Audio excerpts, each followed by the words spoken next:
자, 이번 총선의 뜨거운 감자, 여권, 야권 할 것 없이 비례대표입니다. 미래통합당과 미래한국당은 이른바 마이웨이 공천으로 심각한 갈등에 빠졌고 더불어민주당은 비례연합당 참여 범위를 놓고 진통을 겪고 있습니다.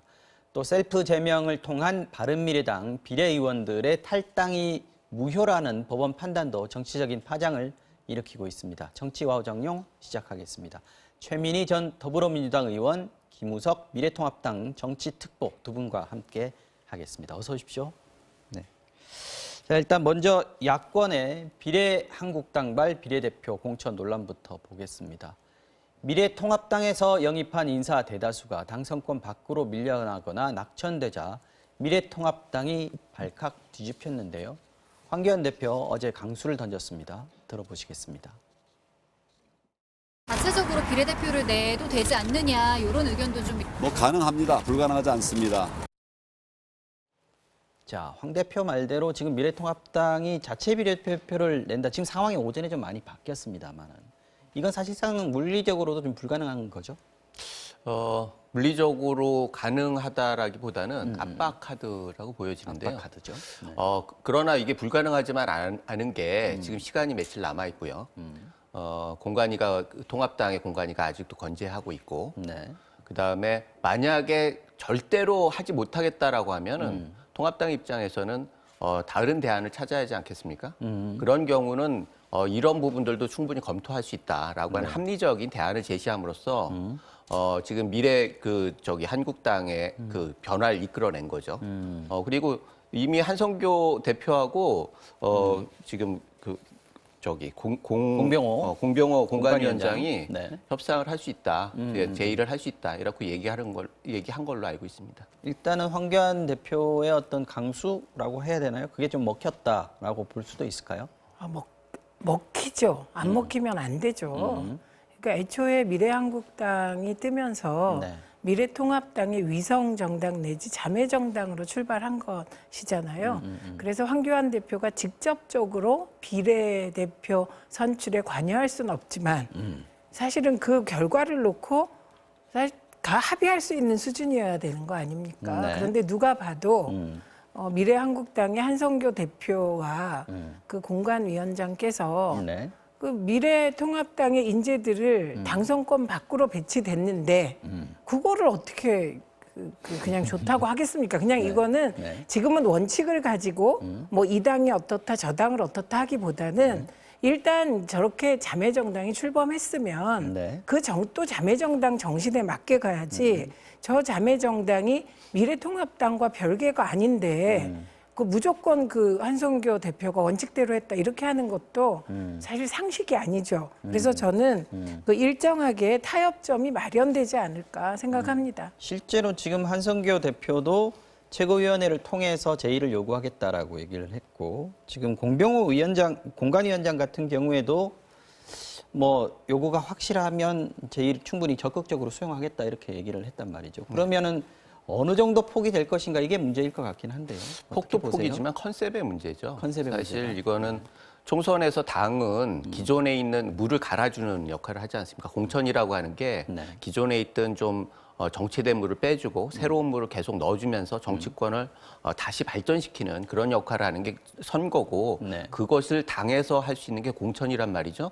그런데 이미 그 새로운 그 인물이라고 해가지고 영입을 해놓은 사람들이 일정 정도의 그 대우를 받지 못한다라고 하면 그건 정당으로서 가능하지 않은 일이죠.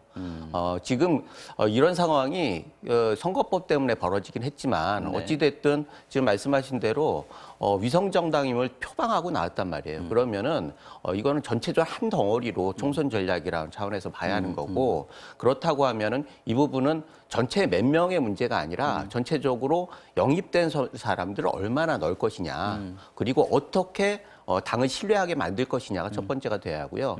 그다음에 보완적으로 공관위원들이 추천하는 사람들이 그다음에 고려가 돼야 하는 건데 뒤바뀌었다. 이게 바뀐 측면이 있죠. 사실은 말씀하신 대로 궤도를 이탈했다고 그러잖아요. 궤도라고 하는 게 위성이 궤도를 이탈했다. 그렇죠. 네. 위성이 궤도를 이탈해야 하는데 그러면은 우주 속에 미아가 미아가 되거나 아니면 큰 데 부딪혀가지고 산산이 쪼개지는 경우인데 이렇게만 해도 괜찮은데 전체적으로 그 행성 자체에 굉장히 위험할 수 있어요. 왜냐하면 행성에 부딪히게 되면 행성 자체가 굉장히 피해가 크니까.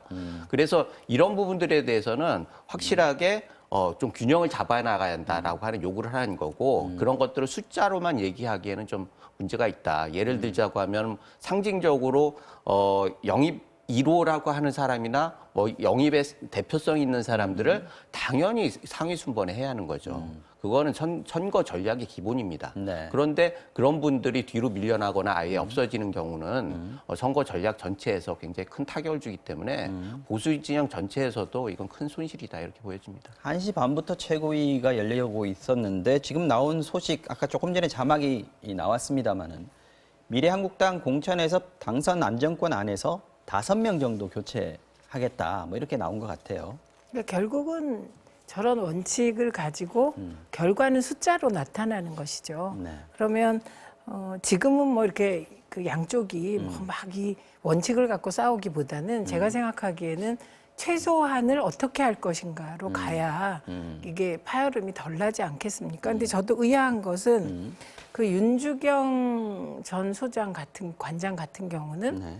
되게 좋은 카드이잖아요. 여야 넘어서 다 좋은 카드입니다. 윤봉길 의사의 네, 손녀. 그건 아주 상징적이고 특히 미래통합당의 경우는 이게 뭐 그 일본과의 관계에 대한 논란이 끊이지 않았는데 윤주경 관장을 비례에 보통 이럴 때 1번으로 배치하는 겁니다. 불식시킬 수 있으니까요. 네, 1번으로 배치해서 불식시키려고 노력을 하는 건데 그런 분을 21번으로 하는 거는 상식적이지 않죠. 그리고 오히려 1번 자리에 그 기자 출신의 그 전투성을 고려해서 했다는데 조수진 전 기자. 예, 그렇게 배치를 하면 국민들은 그 비례대표 라인이 저러면 윤주경 관장은 뒤로 가고 전투력을 생각해서 앞으로 그런 되게 이미지가 강하고 고정된 분을 배치하면 아 중도표는 안 얻겠다는 건가 이렇게 되지 않겠습니까? 그래서 그런 합리적인 기준을 가지고 조정해야지 지금 이제 뭐 자존심 싸움을 한다거나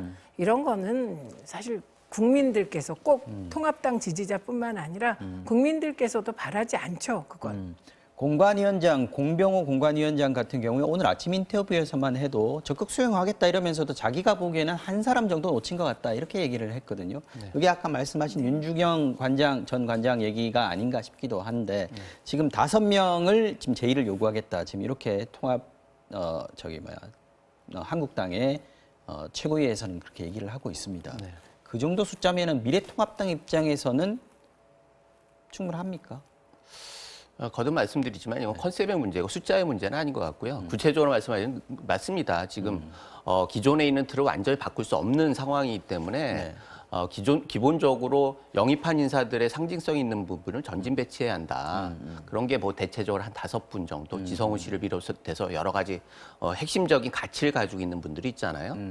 그렇다고 해서 기존에 있는 분들이 뭐 마이너스거나 문제가 있는 분들이 아니라는 거죠. 그런데 그런 분들이 전체의 구도에서 과연 합당한 위치인가라고 하는 것들 계속 논의하는 거고요. 네. 그거는 논의를 통해서 일정 정도 이건 그 마쿠에서 할 수밖에 없어요. 드러내놓고 뭐 사람들 이렇게 그 말 놓듯이 그렇게 하는 거는 당도 그렇고 개인의 인권에서도 문제가 되기 때문에 결과적으로 전체적인 틀에서 이런 정도의 분들은 상위에 올리고 다른 분들은 이렇게 뒤로 미루고 알겠습니다. 이런 식으로 조정을 해나갈 겁니다. 근데 지금 일단 제의를 요구한 게 5명인 것이고요. 근데 공관위에서 받아들여야 되는 거 아니겠습니까? 그렇죠. 그 숫자는 중요한 거 아닌가요? 공관위를 설득을 해야죠. 사실은 어제도 한성교 대표가 약간 그 거부감을 보였던 게 공관위의 눈치를 보는 것도 있었고요. 네. 공병호 위원장이 네. 처음에 감정적으로 하는 것도 날 잘라라 이렇게 공관위 얘기했어요. 위원들을 대변하는 거예요. 김용호 위원장도 그만둘 때 나한테 화살을 쏘겠다. 내가 총알바지를 하겠다라고 하면서 네. 기존에 있는 공관위원들을 다 유지해라. 그거는 그 공관위 구성원들뿐만 아니라 공관위 가치를 결정하는 거거든요. 네. 그런 면에서 이 부분에 대해서도 공관위원들에 대해서 설득하는 건 굉장히 중요하고요. 이런 경우에 만약 절대로 그 인정하지 못한다라고 하면은 근본적으로 재고를 해야죠. 근데 어쨌든 이번 사태를 인해 지금은 좀 봉합이 되는 수순인 것 같긴 한데요. 이번 사태로 일단이 좀 드러났다 한선교 대표는 무슨 생각을 하고 있나, 미래한국당은 무슨 계획을 갖고 있나, 여기에 대해서 미래통합당이 의심을 가지기 시작하지 않겠습니까? 그 의심도 되는 거고 또 믿기도 하는 거고 설마 그럴까 하기도 하는 겁니다. 그리고 일단 아무리 컨센서스를 같이 시작해서 네. 비례자매정당을 만들어도 그럼 미래통합당이 곧 비례자매정당이냐, 그건 아닌 것이거든요. 그리고 머리가 하나일 수가 없어요, 모든 사람은. 다만 지지자들이 있고 또 미래통합당 당원들이 보고 있고 미래한국당 당원들이 보고 있고 그리고 국민들이 보고 있잖아요. 그 선에서 가능한 파열음을 안 내고 일치되는 공통분모를 찾아야지. 지금 한쪽에서 내가 대표다, 한성교 대표 같은 경우. 그런데 왜 남의 당의 공천에 관여하냐. 이건 정말 판을 깨자는 것이죠. 그래서 저는 이제 공관위원장이 이제 5명을 제의 요청을 하겠다, 이렇게 최고위가 얘기를 했는데 네. 그 5명에 대해서도 다 받을지 아니면 오전 인터뷰에서 얘기했듯이 이제 윤주경 관장 같은 경우는 콕 찍어서 얘기를 했어요. 이분은 좀 배려해야 된다. 그래서 그걸 더 최소화할지 그거는 뭐 공관위원들이 결정할 일이고 이제 공관위원들이 가능하면 최고위 결정을 받도록 하는 것은 그건 또 한성교 대표의 정치력 아니겠습니까? 그래서 이걸 놓고 이후에 이제 뭐 미래한국당이 다시 또 독자적인 세력으로 가냐 안 가냐, 이 문제는 총선 이후에 네. 전혀 다른 기준으로 판단해야 될 것 같습니다. 총선 이후에 전혀 다른 기준으로 판단해야 될 것 같다고 했는데 지금 이제 정치권 안팎에서는 이 얘기들이 많이 나옵니다. 결국 총선 끝나면 예를 들어서 미래한국당이 교섭단체를 달성한다라고 했을 경우에는 그대로 남아있지 않겠느냐. 그래서 독자 세력으로 가지 않겠느냐, 이런 얘기들도 나오는데 가능성이 있을까요? 지금 뭐 여권에서 그런 우려가 많죠. 그래서 뭐 여러 가지 파트너에 대해서 뭐 앞으로 얘기를 할지 모르겠지만 어찌됐든 파트너에 대해서 얘기를 하는 것도 그런 우려가 있지 않겠습니까? 사실 결국은 통합을 할 거냐 아니면 개별적으로 그 독립되는 교섭단체로 해가지고 네. 여야 대결에서 일정 국회 운영에 있어서 일정 정도 포션을 잡을 거냐 이런 논의가 있는데 본질적으로는 제가 보기에는 뭐 교섭단체가 될지 안 될지는 모르겠지만 네. 그거는 총선을 끝나봐야지 아는 거고요. 지금은 신뢰관계가 우선이라고 봅니다. 만약에 신뢰관계가 깨진다고 하면은 그 다음에는 어떤 작전이라도 제대로 활용이 되질 않을 뿐만 아니라 4년 동안 계속 그게 그 발목을 잡고 네. 진영 내 또는 보수 진영 내 여권도 마찬가지입니다. 그쪽에서 그런 문제가 있으면은 지금 20대 국회의 이 혼란상을 더욱 가중시키는 요소가 될 거다. 그런 우려가 있기 때문에 여나 야나 충분히 이런 걸 조율해가지고 뭘 할 필요가 있다. 그런 생각이 드는 거죠. 그 가능성에 어떻게 보세요? 그 따로 남아있을 가능성? 여권이 걱정하고 있다라고 아까 말씀하셨는데. 걱정을 하죠. 여권은 늘 걱정을 하죠. 왜냐하면 국정 운영에 궁극적 책임은 여권이 져야 되거든요. 정부와 여당이. 네. 그러면 이제 21대 국회 좀 이르긴 하지만 국회 운영을 생각할 때 과연 미래통합당과 미래한국당이 하나로 뭉쳐져 있을 때 국회 운영이 잘 되겠느냐, 아니면 떨어져 있으면 어떻게 되겠느냐. 네. 그런데 여기 가장 중요한 경우의 수가 미래한국당이 교섭단체 지위를 갖느냐 못 갖느냐거든요. 네. 그래서 제가 총선 이후에 조건을 보고 논의해야 된다고 말씀드린 거고, 만약에 미래한국당이 교섭단체 의석을 갖지 못하는 경우라면 네. 저는 미래한국당은 통합할 거라고 봅니다. 왜냐하면 따로 있어서 득이 있어야 따로 있는 건데 그 경우는 그렇게 따로 있어서 얻을 득이 크지 않다는 거예요. 근데 교섭단체일 경우엔 달라지죠. 왜냐하면 원내협상 할 때 네. 중요한 한 단위로 참여하게 되거든요. 그래서 이런 부분은 총선 이후에 의석수가 결정할 것이며 이거는 여권도 마찬가지라고 생각합니다. 여권도 지금 비례정당을 준비하고 네. 있기 때문에. 여기서 한번 우리가 생각해봐야 할 게 네. 사실 의석도 중요하지만 지금 공천 과정이 그런 함의가 있는 거예요. 만약에 한국당, 지금 통합당에서 하는 사람들이 다 배제가 되고 이런 식으로 하면은 원심력이 더 강해질 거 아닙니까? 그렇죠. 궤도가 이탈하면은 그 이후에도 이게 이탈 정도는 점점 벌어질 거예요.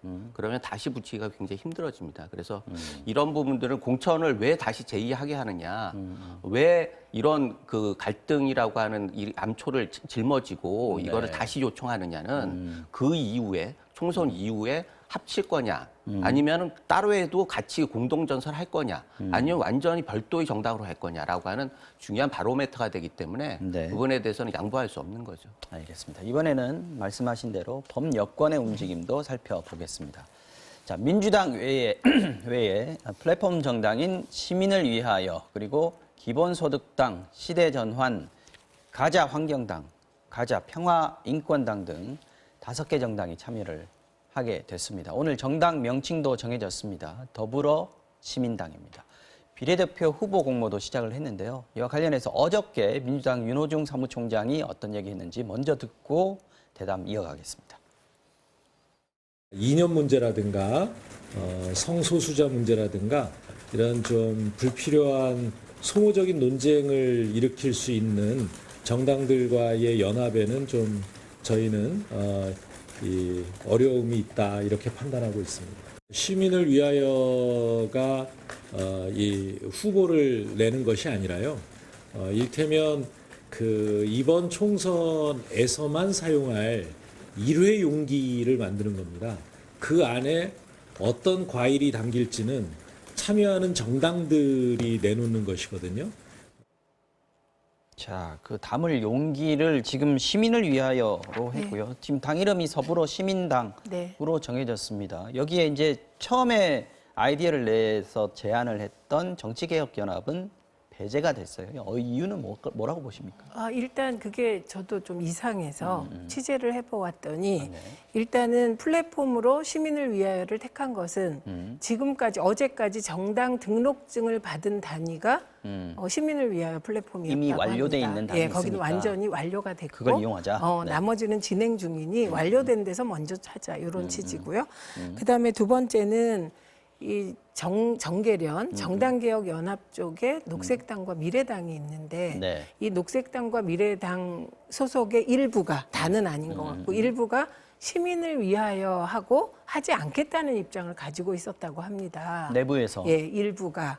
그래서 민주당 입장에서는 이런 세력들이 통합해 줘야 되잖아요. 그래서 통합을 요청하는데 이제 정계련 쪽의 이유로 통합이 안 되니까 우선 시민을 위하여 플랫폼과 개문발차한 다음에 협상을 해나가겠다 이렇게 여지를 열어둔 그런 상태이더라고요. 정치개혁연합도 나중에는 붙을 수 있다, 같이 통합할 수 있다, 들어올 수 있다. 예, 그런 여지는 남아 있다. 그런데 오늘 하승수 집행위원장이 기자회견 비슷하게 했습니다. 양정철 민주연구원장이 지금 일방적으로 협약을 진행했다 이렇게 얘기를 하던데 이건 어떻게 된 건가요? 그러니까 저도 하승수 변호사하고 좀 취재하는 과정에서 통화를 했는데 네네. 이제 결과만 놓고 보면 민주당이 시민을 위하여 플랫폼을 쓰겠다고 한 것이잖아요. 그렇죠. 그런데 그 과정 속에는 정계련 내부에 이견이 있었던 겁니다. 그러니까 그 말씀은 시간을 좀 더 줬으면 좋겠다라는 뜻인 것 같습니다. 정확히. 예, 시간을 좀 더 주고 협상을 좀 더 진행해서 했으면 좋은데 너무 일찍 개문발차한 게 아닌가라고 해석하는 게 지금으로서 맞는 것 같고요. 민주당이나 민주원장 같은 그 양정철 원장 같은 경우에는 지금 시간이 너무 없다라고 그래서, 촉박하다라고 판단했기 때문에 지금 여기는 안 되겠다. 지금 시민을 위하여로 빨리 출발하자. 그러니까 개문발차하면 또 아까 우리가 얘기할 때 네. 미래한국당이 약간 이제 불협화음이 났을 때 황교안 대표가 우리가 따로 비례정당 만들 수 있다라고 하듯이 네. 개문발차하는 것 자체가 정계련 내부의 이견을 빨리 해소하는 그런 압력 수단이 되는 거죠. 지금 시작할 때 사실은 처음에 녹색당, 미래당 주축으로 지금 생각을 하고 있었는데 지금 이쪽이 빠졌고 미래당 같은 경우에는 또 오늘 일방적으로 또 참여하는 걸로 발표를 했다가 미래당에서 반발을 해가지고 다시 이름을 뺀 상황이더라고요. 네. 지금 시작하기 전부터 지금 얘기가 나오고 있는 것이고 민주당에서는 좀 이념 문제, 성소수자 문제 아까 윤호중 사무총장이 거론을 했습니다만은 조금 껄끄러워하는 거 아닌가 이런 느낌이 좀 들어요. 그런 느낌이 있죠. 네. 본인도 또 얘기를 했고 실제로 윤 총장도 얘기를 하셨고 네. 그런데 이 부분에 대해서는 뭐 다른 정당들이 굉장히 반발을 하고 있습니다. 사실은 저 얘기 듣고 좀 놀랐어요. 왜 그러냐면 네. 통합당에서는 그렇게 얘기를 할 수가 있죠. 그 미래통합당 같은 경우에는 충분히 그렇게 얘기할 수 있어요. 왜 그러냐면 성소수자 문제는 보수당에서는 그렇게 말려들고 싶지 않거든요. 네. 그런데 그런 것들이 전면적으로 내세워가지고 공세적으로 했던 게 진보 진영이고 네. 그 맏형이 민주당인데 이런 부분들을 그냥 피해가는 게 맞느냐라고 하는 게 진영 내에서도 있는 것 같아요. 중도층 확장에 좀 도움이 안 되겠다 이렇게 판단하는 거 아니겠습니까? 아니 그렇죠. 물론 그렇죠. 그렇게 생각을 하셨겠죠.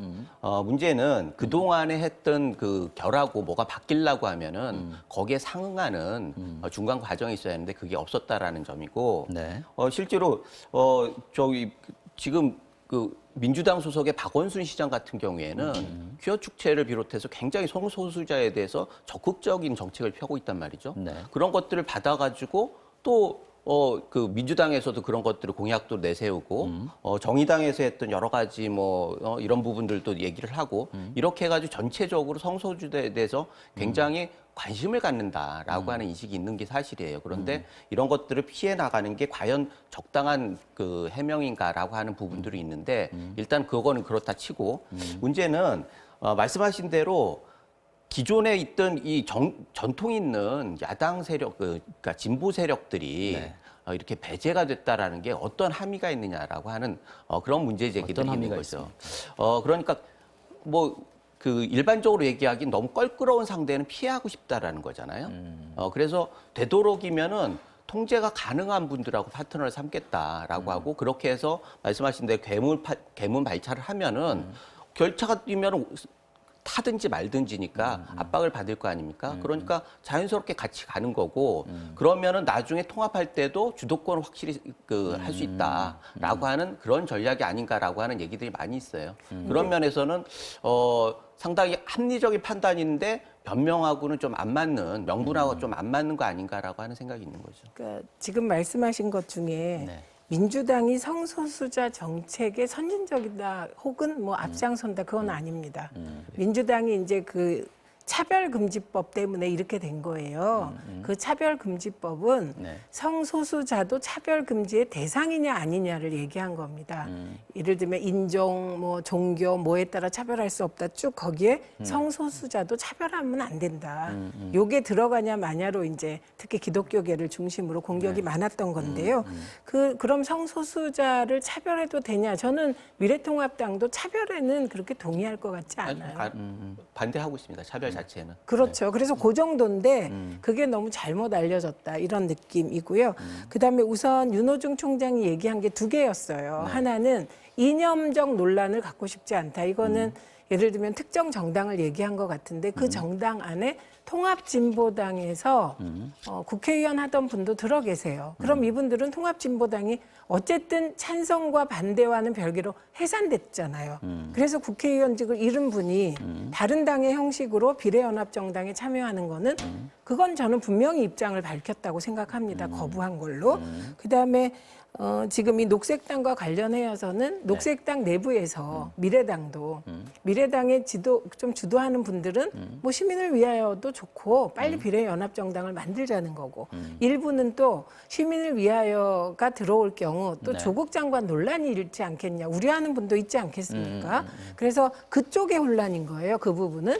그리고 녹색당의 경우는 이제 일부 비례 후보가 성소수자일 경우 이게 전체 비례연합 정당에 도움이 될지 이게 부정적인 논란을 불러일으킬지 이 지점에 대해서 얘기를 한 것이라 저는 이렇게 보면서 이게 조정 못 될 사안은 아닌 것 같습니다. 왜냐하면 어차피 민주당은 앞부분에 소수정당과 청년을 배려하겠다고 했잖아요. 그리고 민주당은 10번 이후로 배치하겠다. 네. 네, 그래서 10, 11, 12 이렇게 가겠다고 했기 때문에 그런데 그 앞부분에 배치되는 분들 중에 사회적 논란이 일어나는 분이 있으면 그건 곤란하지 않겠습니까? 그래서 그 정도 얘기를 한 것 같고 마지막에 제가 확인한 거는 논의의 여지가 있다. 어렵지만 미래당과 녹색당의 논의의 여지가 있다. 요것까지 확인해봤습니다. 알겠습니다. 아까 말씀하신 것 중에 시민을 위하여의 플랫폼 정당을 삼으면 조국 얘기가 나오지 않겠느냐 이 얘기를 했거든요. 그게 실제로 가능한 얘기입니까? 지금 사실 개국본이라고 소위 말하는 개국본의 네네. 주축 세력이라는 거 아니겠습니까? 그러니까 많은 분들이 조국 전 장관하고 연관짓는데 사실은 이거는 지금 그 소위 말하는 친문 세력이 전체적으로 너무 이렇게 극단화되는 거 아니냐.